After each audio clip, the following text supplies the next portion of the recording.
Hello, and welcome to Stars in Your Ears, coming to... Do you mind? Excuse me. We're not going to get in any faster by shoving. Some people... Michael, the intro. Sorry. Coming to you live from a regional shopping centre. Be more specific. Well, we're standing outside Shoe Zone on the first floor. Be less specific. We're in the queue to see Father Christmas. Why are you so grumpy then? I'm not grumpy because grumpy boys don't get presents. But if I was, it's because it's 6:42 p.m. and they close at 7, and I will not miss seeing Santa for the second year on the trot. What happened last year? Oh, don't you remember? I don't remember. I'm not sure how you don't remember, Jess, considering it was your fault I missed him. Well, that doesn't sound very believable. How did I make you miss seeing Santa? You locked me in the car while you did all your shopping. Oh, yeah. Sorry, I got distracted at the champagne bar for a while. I didn't think there was a champagne bar here. I say champagne bar. I took a bottle of Lambrini into an H&M changing room and then refused to leave. They called the police. And the fire brigade. And you weren't arrested? It was a Christmas miracle. Not for me. I was in the car for 6 hours. Michael, come on, I left the window open. Firstly, I'm not a dog. Apologies. Secondly, I know you did. It was hailing and I nearly caught pneumonia. But you didn't, did you? No. Christmas miracle! Queue's moving, Michael. Budge up. Oh, what shop are we outside now? A Christmas store? I love it. It's a miracle. I'm going to nick this hat. Michael, do the intro and distract security. You're unbelievable. Oh, thanks. Ladies and gentlemen, will you please join me in welcoming the woman of 1,000 voices, singer, comedian, impressionist, star of Spitting Image, and incredibly festive... Rob, ring my bell end. It's Jess Robinson! Welcome to the show. Welcome to Stars in Your Ears. Stars in Your Ears. Queue, Michael. Thanks, Rob. Oh, actually, save my place. I might just nip into here to get a present for my mum. Did he say for his mum? Yeah. And he's just walked into... Anne Summers. Yeah. Fair enough. What's this? Michael not judging somebody. Well, it's a Christmas Stop miracle. saying Christmas miracle. Not everything is a Christmas miracle. Okay, fine. Especially because I was judging him, but inside my head, because I don't want Santa to know I've been naughty and... Oh, God. Now I've said it out loud. Quick, do a good thing. Here, sir, take this money. Michael, don't throw coins at people. That hit him in the eye. Oh, God. How much did you give him? 50p. That's the worst coin to throw. Those are big, sharp edges. Do you think Santa saw? Actual Santa or shopping centre Santa? What do you mean? The Santa we're queuing to see or the omniscient being Santa? There's only one Santa, Jess, and he's in that hut made of polystyrene by W.H. Smith. Okay. Hey! Oi! Ow! Stop all right. that! It's fine. Hey, I'm not pushing in. I just had to buy my mum some suspenders. Gosh, some people, right?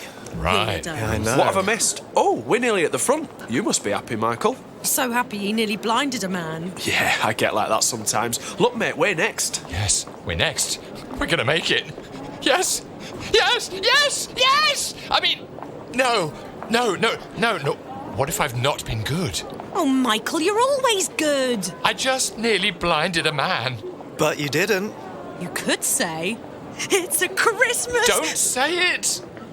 miracle. Right, that's it. Shut up, Jess! Shut up! Shut up!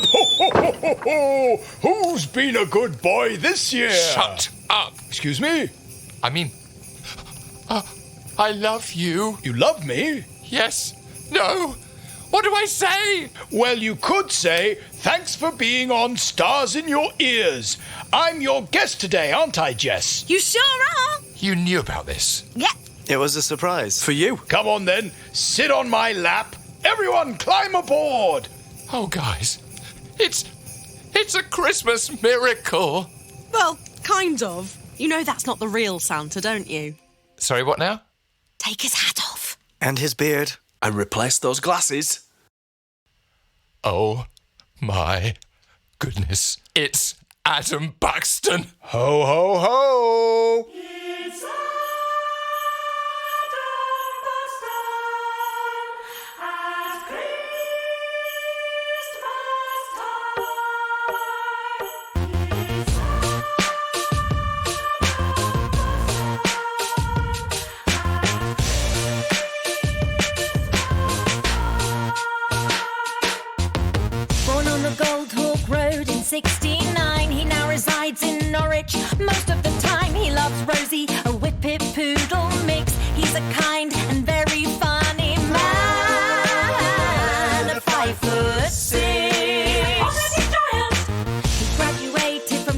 he studied art and made a video that changed his life called Randy Tart. He went on to present Take Over TV with a mate who he'd known since 1983. In the 20th century, this is the Adam Buxton biography song. We got the facts off the internet, so we can't be wrong. We're here with Adam Buxton, it's Christmas time. We have to tweak his timeline to make it alright. Make it alright. The mate we mentioned earlier, his name is Joe. They joined their names together and they made a show. They done a special where they went to Tokyo and they've released their first podcast for XFM Radio.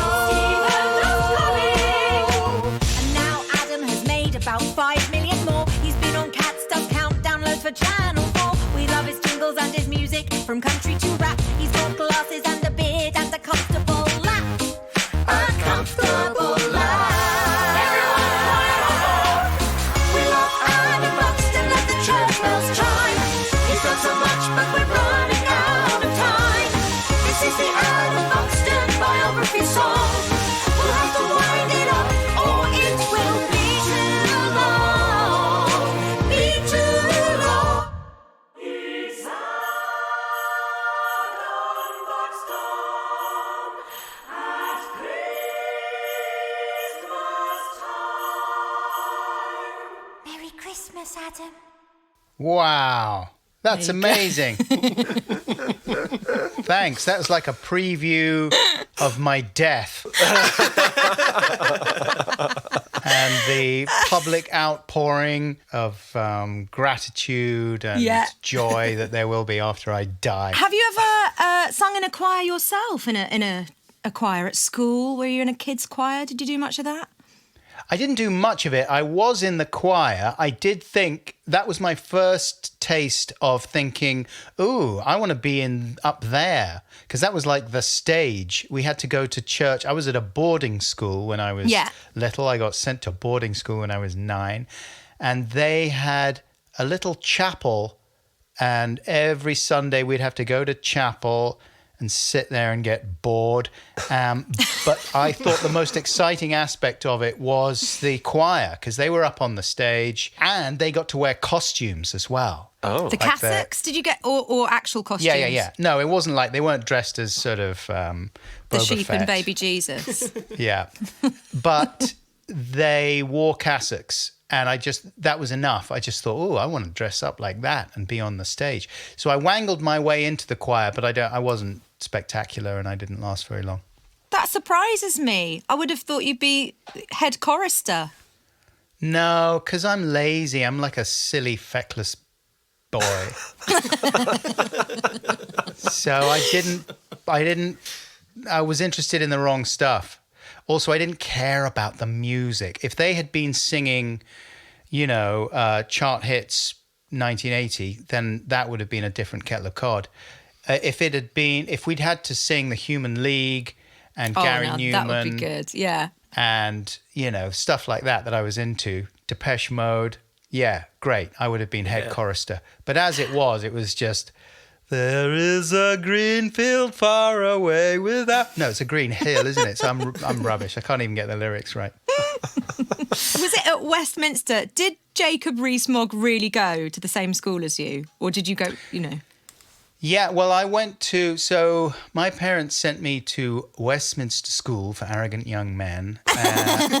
An expensive school in the centre of London. We used to go for prayers at Westminster Abbey every day. And they, bankrupted themselves in the process. So I had to, for some reason, go and spend a term at Westminster Under School, which was like the prep school before you go to the big school. At Westminster Under School was Jacob Rees-Mogg in my year, I think. I mean, I've got no memory of him whatsoever. Oh, I just know that he... Okay. No. I know that he was there. To be honest with you, he would have been indistinguishable from the rest of them because more or less everyone there was like Jacob Rees-Mogg. It was like they were all hello, and I got teased. I feel as if I'm quite well spoken and upper middle class, but I was teased there for being not sufficiently posh.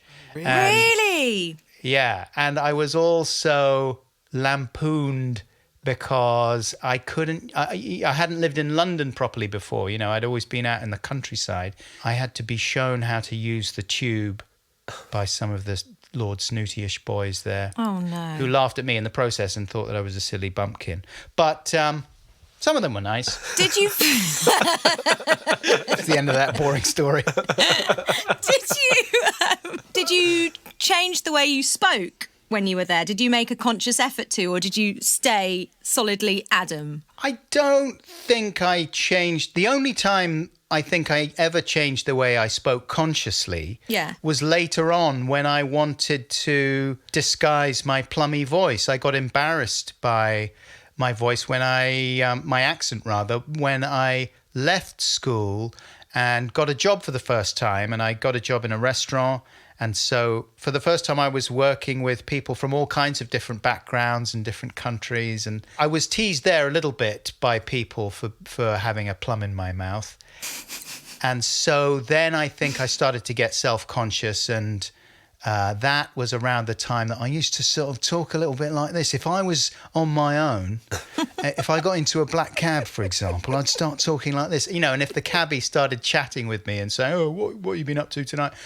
I kind of talk like this, you know, thinking, well, I'll probably blend in a little bit better. And actually it ended up being the voice I used to impersonate David Bowie. So, It's very similar. in my mind, I was like, you know, I was sort of thinking, well, I'll just talk like David Bowie and then I'll fit in. Everyone likes David Bowie. So maybe this is how I speak. And I sort of wandered around London thinking, yeah, this is me. This is what I talk like, you know. Years before Damon Albarn and his ilk got into the whole Mockney adventure. Yeah. Okay. I was a Mockney pioneer. With your Bowie obsession, Yes. can you please just talk us through your impression of him? Well, I think my impression of Bowie, because of course, you know, he had so many phases and he adjusted himself and adapted himself as he went through his career. Yeah. And I think he started off, so he's a suburban boy out in Bromley. You know, his family was fairly middle class, but I think he kind of talked a little bit like that, basically, out in Bromley. So a bit Cockney, but not too much. But then later on, he gets very into Anthony Newley, who was this big 60s entertainer guy. Yeah. And Anthony Newley was a lot more sort of geezerish, I think. Mm-hmm. And so David kind of morphed into him a little bit. So he's got a nice softness to his voice, and also he's quite sibilant with his S's. And not only that, though, they sometimes sounds a little bit like Zeds. And everything in the Bowie verse was Z-shaped, hence Ziggy Stardust. And then he got a bit more Brian Ferry-ish, I think, in the early 80s, around the Let's Dance period. And he looked very beautiful, bleached hair. And around that time, everything got a little bit more soft and a little bit more well-spoken and sophisticated, I think. But then later on, he went full geezer and he was like, hello, mate, where do you want to go? I don't know. I'm not driving south. No, sorry about that. And it was much, and you know, lots of kind of laughing with the lads and being a bit more of a bloke with Tin Machine and that kind of thing. That's incredible. That's a brilliant potted history of David Bowie's voice. That's amazing. It's not. Other people do much more accurate ones, but that's how he is in my mind. I love it. I absolutely love it. Adam, I want to ask you if you had ended up meeting Bowie, because I know that you almost did, but Gervais Yeah, he snaked you, swooped. right? Yes. Yeah. Swooped in. What would you have asked him? I was massively cock-blocked by Gervais. But actually, I think they were probably a better fit, because I think Gervais is probably a lot like Bowie was in so many ways, you know. I think that, I don't know, I think he would have been a bit suspicious of someone like me, maybe because I overthink things and I read too much into things. So I would have definitely embarrassed myself and been too much of a fanboy. On the other hand, I was into all that kind of art school stuff that he was into, and definitely a lot of the, we had the same musical taste, I think. All the stuff that I ever remember him talking about, I got into, or I was already into when he was into it. What would I have asked him? I don't know. God. It's weird, isn't it? Because I really do love the guy, but I just never even considered for a second that we'd be... Well, I did consider that we'd be friends. I just sort of took it for granted. Friends, man. It should have happened. I mean, he did know about us. He used to watch our TV show. He used to watch the Adam and Joe show, which I heard from this guy called Dara O'Carney, an Irish marathon runner and poker champion. That's so random. Who got to be friends with Bowie and got to be an online pen pal with him in the last decade of his life. And after Bowie died, I saw Dara O'Carney tweeting about Bowie and talking about their pen pal relationship. Mm-hmm. And I got in touch with him and I spoke to Dara on a podcast I did after Bowie's death in 2016.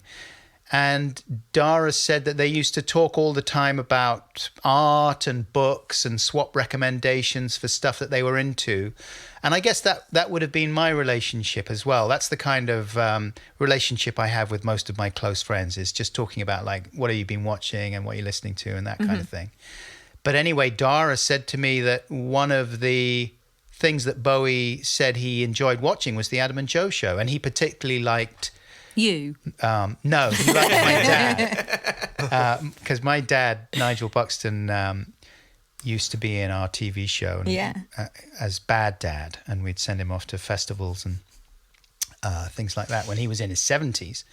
And he was quite an old, grumpy conservative, my dad, and he really didn't like a lot of the stuff that I was into, including Bowie. I don't think he got the point of Bowie, really. He just thought it was all rubbish, modern pop culture, I think Bowie liked that, he thought it was funny to see someone debunking popular culture in that way. John Peel also used to like my dad's rants about pop culture as well. John Peel, my auntie got an STD from John Peel. That's my John Peel story. Yeah, because he was a massive shagger, wasn't he, back in the day? Not expecting you to say that. She was. I didn't know how to put it, so I just said it. Yeah. She was prolific, and so was he. Stay in the yeah, of course it will. She doesn't really know what a podcast is. It's fine. Do you think that your voice? Do you think it reflects who you are inside? Whoa. That is a deep question. I mean, I'd like to think so. I don't mind it. I think I like the sound of my own voice. Good. I mean, I would have to, wouldn't I, to do a podcast, to wang on about myself to the extent that I do. I mean, I hope it sort of reflects who I am inside. Although the thing about my accent is that it is a bit fluid. And I spent a long time in the 90s pretending to be an American as a DJ in a theme restaurant called the Rock Island Diner in central London, right in the Trocadero, next to the Rock Circus.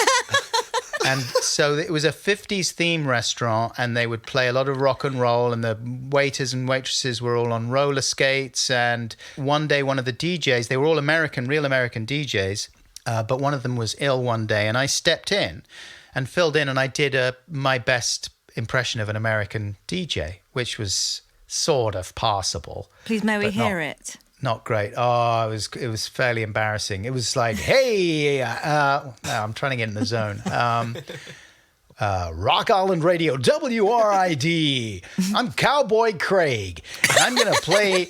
Don't forget, we got T-shirts and pin badges on sale right here, so come and get them. Let's get some right now with Elvis Presley. This is Hound Dog. Very good, very good. So it would be like that. And then every now and again, I would get the dinettes, as they were known, the serving staff, to climb up on the tables and start grooving, and Yes. it was good fun. But anyway, basically, I think the accent stuck with me, and people used to say to me, "Oh, where are you from then? Because you sound like you've got this weird transatlantic accent." And it's also mixed in a little bit with Louis Theroux's voice, a kind of Westminster drawl, I think. Me and Joe and Louis all have a similar delivery. I love it. Stars in your ears. Oh, hi guys, just me again with a public service announcement. You know how you've got stars in your ears? Well, do you want some in your eyes?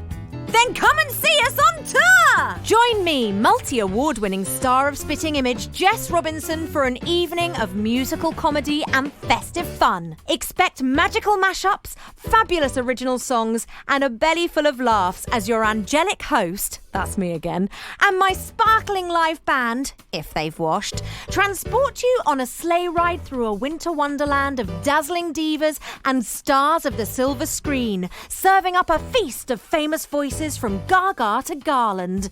It'll be anything but a silent night. I'm quite proud of that one. The 12 Days of Jessmas, coming to a town near you this festive season. Go to jessrobinson.co.uk for details. Stars in your ears.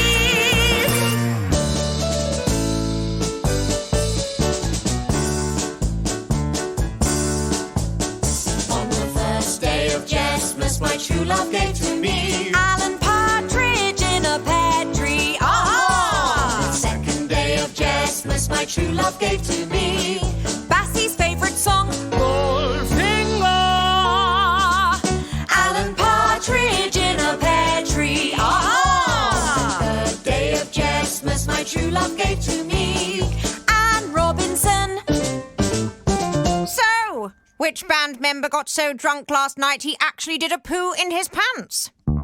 Bassie's favourite song, Goldfinger. Alan Partridge in a pear tree. The fourth day of Jessmas, my true love gave to me A card from Greta Thunberg. Season's greetings, if there are any seasons left. Anne Robinson. So, Bassie's favourite song, Goldfinger. Alan Partridge in a pear tree. The fifth day of Jessmas, my true love gave to me Catherine Jenkins. Greta Thunberg's card, Climate. Anne Robinson. So, Bassie's favourite song, Goldfinger. Alan Partridge in a pear tree. The sixth day of Jessmas, my true love gave to me Mary Berry Baking. I've got a very soggy bottom. Catherine Jenkins. Greta Thunberg's card, Climate. Anne Robinson. So, Bassie's favourite song, Goldfinger. Alan Partridge in a pear tree. The seventh day of Jessmas, my true love gave to me Lily Allen swearing, you're a fucking wanker. Mary Berry Baking, very soggy. Catherine Jenkins. Greta Thunberg's card, Climate. Anne Robinson. So, Bassie's favourite song, Goldfinger. Alan Partridge in a pear tree. The eighth day of Jessmas, my true love gave to me Gwyneth Paltrow's candle, this smells of my vagina. Lily Allen swearing, wanker. Mary Berry Baking, I don't understand it. Catherine Jenkins. Greta Thunberg's card, Climate. Anne Robinson. So, Bassie's favourite song, Goldfinger. Alan Partridge in a pear tree. The ninth day of Jessmas, my true love gave to me Adele turning 30. 30? I'm not 30. I'm 33 now. I wrote my album called 30 because it was about when I was 30, but I'm 33 now.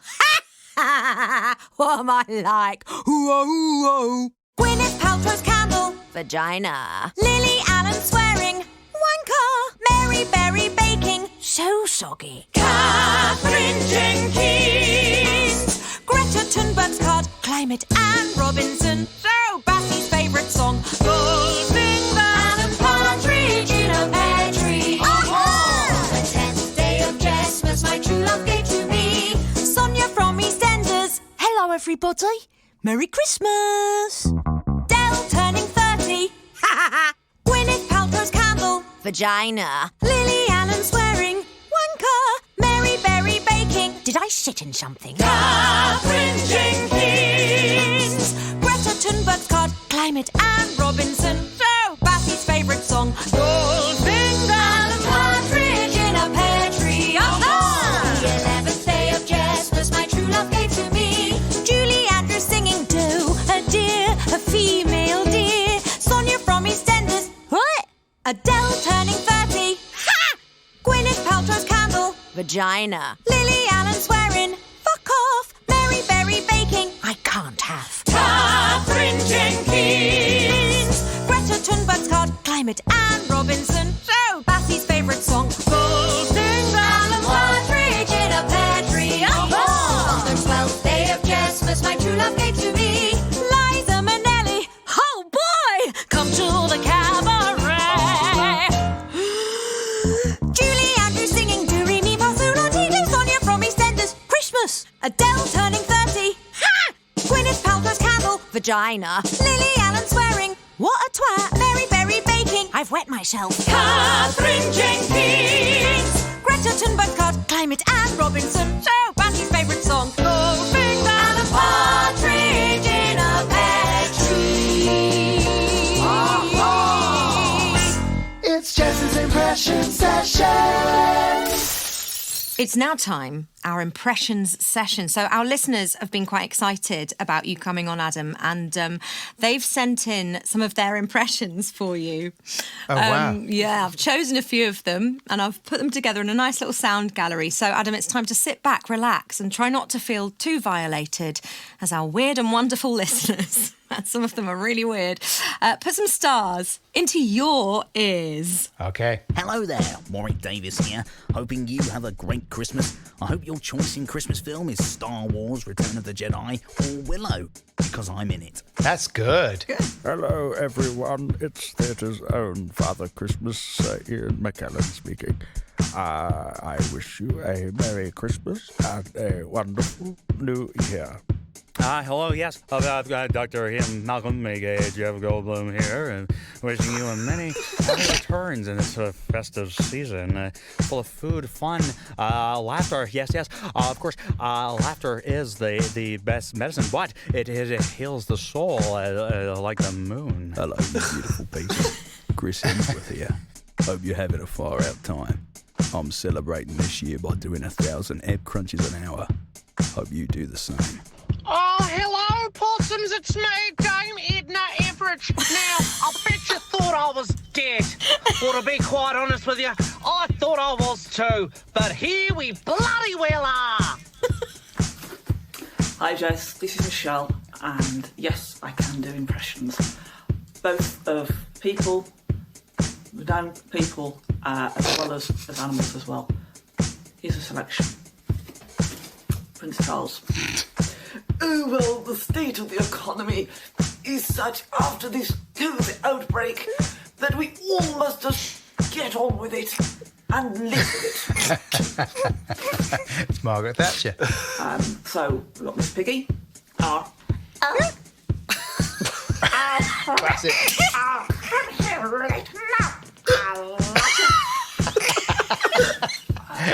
That's classic Piggy. Stop. Frank Spencer. Come on, Frank Spencer. Betty. My Betty looks after me, but she's a little bit cross. Because I accidentally put a dent in my car this morning. That's true. Oh, wow. That was very good. Thank you very much to Thomas Mitchells, Luke Roberts and Michelle Frost.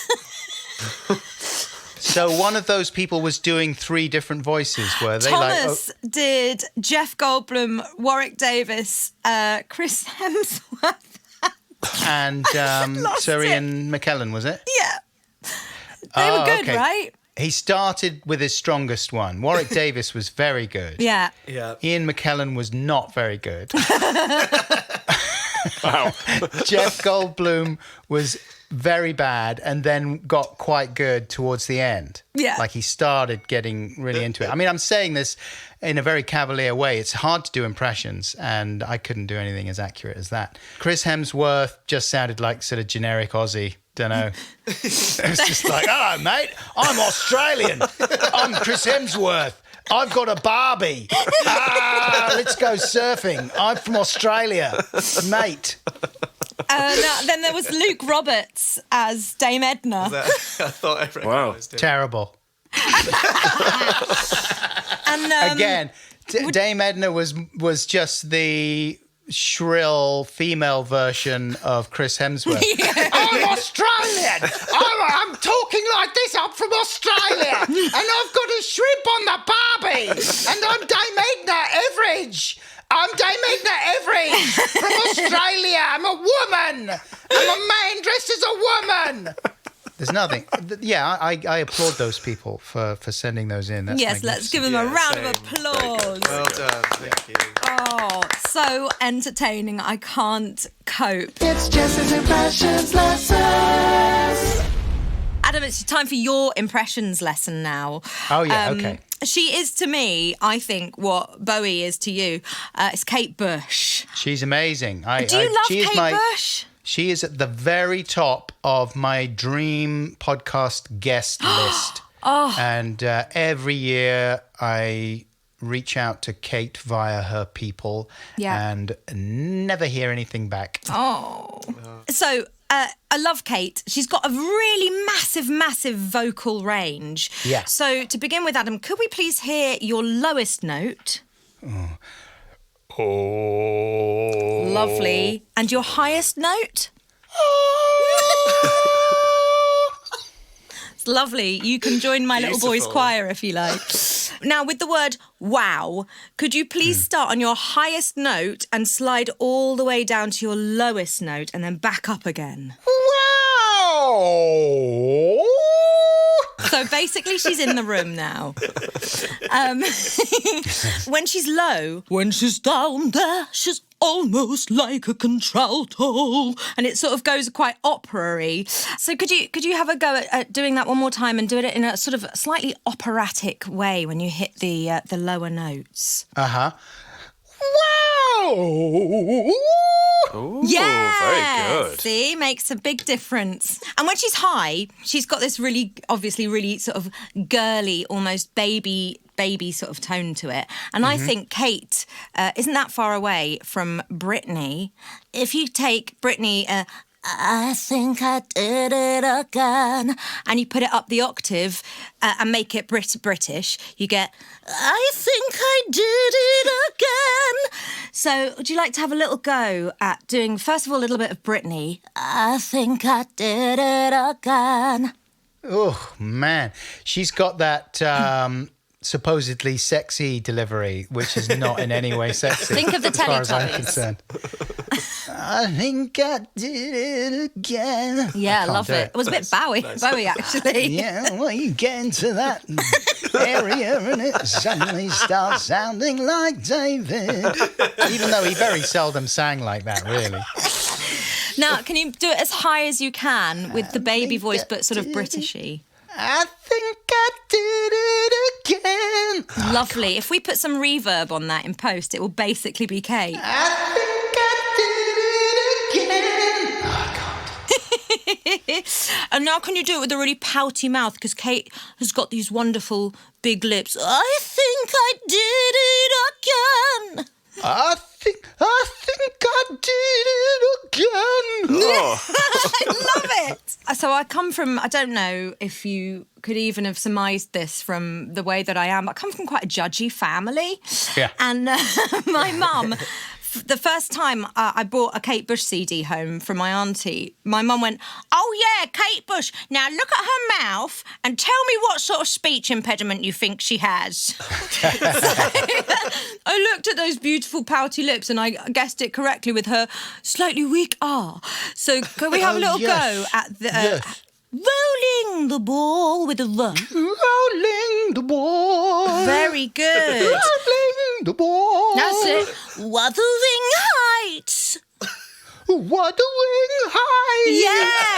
Yes. Now I'm just going to put this in the chat. Hold on a minute.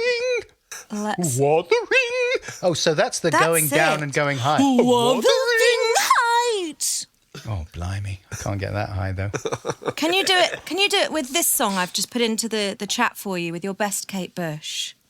We wish you a Merry Christmas. We wish you a Merry Christmas. We wish you a Merry Christmas and a Happy New Year. That is I think, Adam. Oh, round of applause for Kate Bush there. Good. Do you know what, Adam? I reckon if you just sent that to Kate along with "Please Will You Come on My Podcast," In no time. I reckon you'd get her for sure. It's time for our fantasy duet.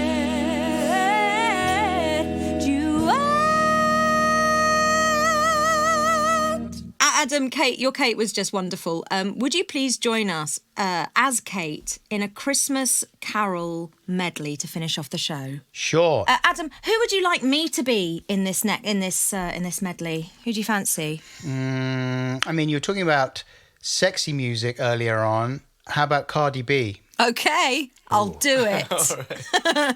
And who would you like the band to imitate? Hanson, Boyzone. No, I think I would prefer something from my wheelhouse from the 80s. How about the Police? Ooh. Oh, lovely. Sure. I believe Kitch has a very good sting up his sleeve. Yeah. We'll see about that.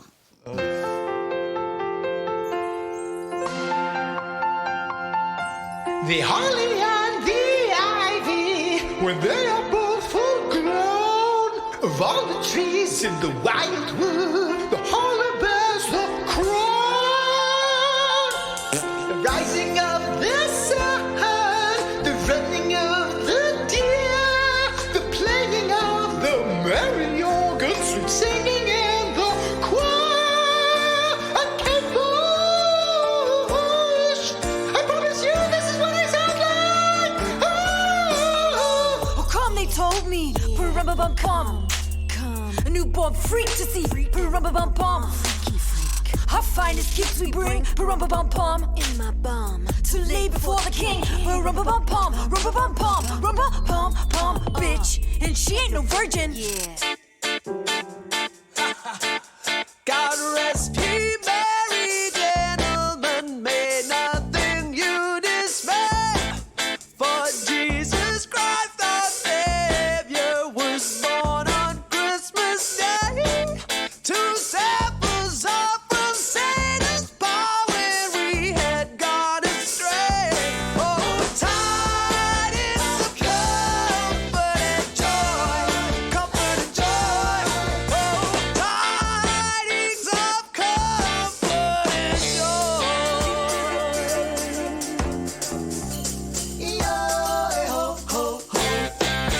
Adam, thank you so much for coming on Stars in Their Ears. In Your Ears. Oh, I've got to get it right. Adam, thanks so much for coming on Stars in Your Ears. You've been a really wonderful guest. We've loved it, haven't we, boys? Certainly have. So, what, are you going to just stay around in the shopping centre now? What's your plan? You're going to do some last-minute shopping? There's a lovely Christmas shop back there with very lax security. Yeah, no, I think, well, I've got to work on the Christmas podcast with Joe. I've got to go and see if I can convince him to tell a story that's even more boring and long drawn out than his Tom Cruise doodle story. And, of course, I've got some presents to deliver. Oh, good one, Adam. Yeah, I wasn't joking. I am actually Santa. Bye! Did Adam Buxton just fly off in a sleigh? Yeah. Is there anything he can't do? He's amazing! Good. Merry Christmas, boys. Merry Christmas, Jess. Merry Christmas, everyone. There's only one more thing I want this Christmas. What's that? for everyone to subscribe, share, and leave us a 5-star review. And then check back in January for our star-studded Series 3. Oh, I'm sure they will, Michael. Yeah, they totally will. Definitely. It's a Christmas miracle. Stars in your ears. Hello, dear listeners. Jess here. Did you know that the boys and I have an album out? You didn't? Well, quick! Pop to jessrobinson.bandcamp.com where you can download our songs or, if you're my mum, buy them on a CD. Are You Ready? The album. Out now, only on Bandcamp.